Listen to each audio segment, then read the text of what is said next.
আসসালামু আলাইকুম রহমতুল্লাহি ওয়া বারাকাতুহু।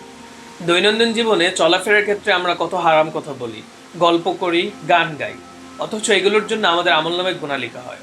কিন্তু একটু ভেবে দেখুন তো, যদি এমন হয় যে আপনি দুইটি বাক্য উচ্চারণ করেছেন, যে দুইটি বাক্য আল্লাহর কাছে অত্যন্ত প্রিয়, এবং এর অর্থ উপলব্ধি করে পড়লে আল্লাহ তাআলা আপনার গুনাহ মাফ করবেন এবং আপনাকে বিপদ থেকে উদ্ধার করবেন।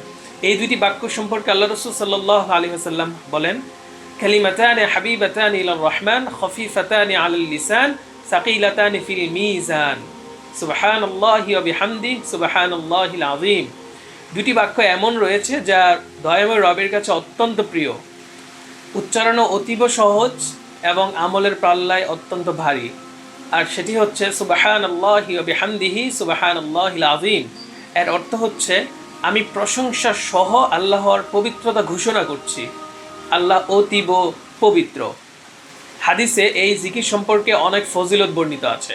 আল্লাহ রাসূল সাল্লাল্লাহু আলাইহি ওয়াসাল্লাম বলেন, যে ব্যক্তি প্রতিদিন 100 বার সুবহানাল্লাহি ওয়া বিহামদিহি পড়বে, আল্লাহ তাআলা তার গুনাহ যদি সমুদ্রের ফেনা পরিমাণও হয়, আল্লাহ তাআলা তা মাফ করে দিবেন। অন্য এক হাদিসে বর্ণিত আছে, আল্লাহর অত্যাধিক প্রিয় বাক্য হচ্ছে সুবহানাল্লাহি ওয়া বিহামদিহি।